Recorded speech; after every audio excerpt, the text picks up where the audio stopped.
జ్యోతిషాస్త్రీత్యా ద్వాదశ రాశుల్లో 12వ రాశి అయినటువంటి మీనరాశి మిత్రులారా, మీరు పూర్వాభాద్ర నక్షత్రం 4వ పాదం, ఉత్తరాభాద్ర నక్షత్రం 1, 2, 3, 4 పాదములు, రేవతి నక్షత్రం 1, 2, 3, 4 పాదాలకు జన్మించిన మీరు మీనరాశి వారిగా పరిగణించబడుతున్నారు.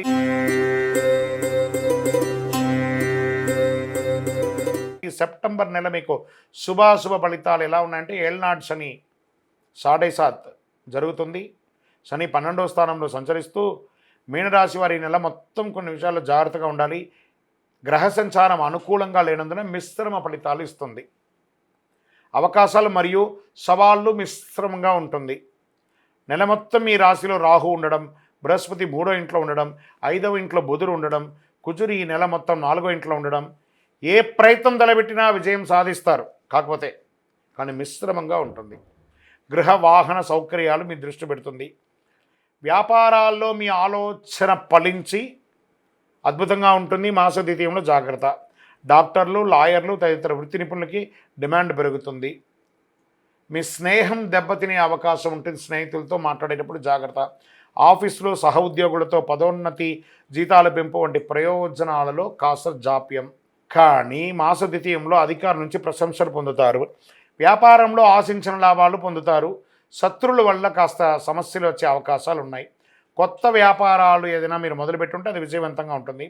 మీ యొక్క వ్యాపారాన్ని విస్తరింపజేసే అవకాశాలు గట్టిగా ఉన్నాయి.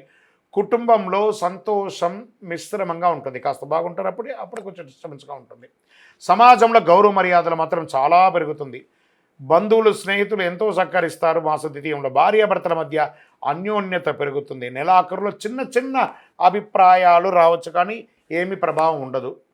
వివాహం మరియు సంతానం లేని వారికి వివాహయోగం, సంతాన యోగం, శుభకార్యాలు లాంటి సంకల్పించే అవకాశాలు ఉన్నాయి. మాసాంతరంలో బంధువులతో చిన్న చిన్న సమస్యలు వచ్చే అవకాశాలు ఉన్నందున ఓపిక పట్టండి. ఆరోగ్యం పట్ల ప్రత్యేకించి స్త్రీలు జాగ్రత్తగా ఉండాలి. నూతన వస్త్రాభరణాలు కొనేవాళ్ళు కొంచెం మంచి నాణ్యమైనటువంటి స్థలాలకు వెళ్ళి కొనండి. మాస చివరి భాగంలో శత్రువుల వల్ల సమస్యలు, అప్పుల బాధలు తలెత్తవచ్చు. ఇతర రాష్ట్రం, ఇతర దేశాలకు వెళ్ళే అవకాశాలు ఉంటాయి. కోర్టు వ్యవహారాలు కాస్త జాప్యమయ్యే అవకాశాలు ఉన్నాయి. ఆధ్యాత్మిక పట్ల ఉత్సాహం పెరుగుతుంది. విద్యార్థులకి ఈ మాసం 15వ తారీఖు వరకు బాగుంటే 15 తర్వాత కాస్త మిశ్రమంగా ఉంది. ఆరోగ్యపరంగా జాగ్రత్తగా ఉండాలి. రాజకీయ నాయకులకి మిశ్రమం. దస్తావేజులు జాగ్రత్త అండి. మీ యొక్క డాక్యుమెంట్స్ ఏమైనా ఉంటే జాగ్రత్త. షేర్ మార్కెట్ మిశ్రమం. మీడియా రంగం వారికి ఈ నెల చాలా బాగుంది. కళాకారులకి బాగుంది. ఇండస్ట్రీస్ జోన్ వెళ్ళే వాళ్ళు ఆ ఇండస్ట్రీ టూర్కి వెళ్ళే అవకాశాలు ఉన్నాయి. చంద్రాష్టమం ఈ నెల 6/9/2024 11 గంటల రాత్రి నుండి 9/9/2024 11:28 ఉదయం వరకు చంద్రాష్టమం ఉంటుంది. జాగ్రత్త. మంచి రోజులు ఏమైనా ఉన్నాయా సెప్టెంబర్లో అంటే 1, 3, 10, 13, 22, 27 ఇలా బాగుందని చెప్పచ్చు. పరిహారం ఏమైనా ఉందా ఈ నెల అనుకుంటే, నవగ్రహ సన్నిధిలో గురు భగవానునికి నూనె దీపం వెలిగించండి. పసుపు పూలతో పూజించండి. శని భగవానుడికి ప్రార్థన చేయండి. శని భగవానుడికి 19 ప్రదక్షిణాలు చేయండి. దక్షిణామూర్తి శ్లోకం చేయండి. మీ వయసు ఎంత ఉందో అన్ని దీపాలు వెలిగించండి. కరుంగాళి మాల ధరించండి.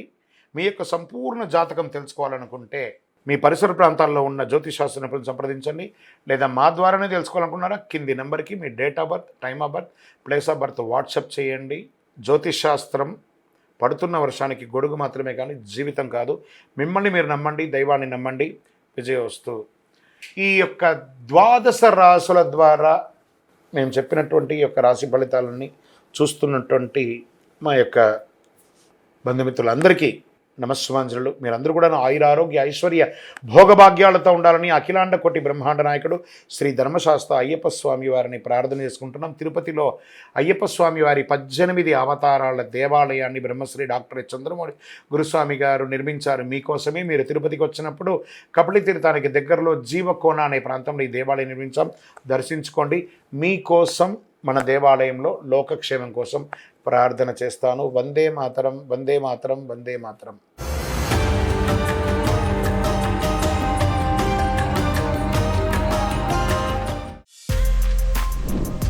For more videos like this, subscribe Big TV channel.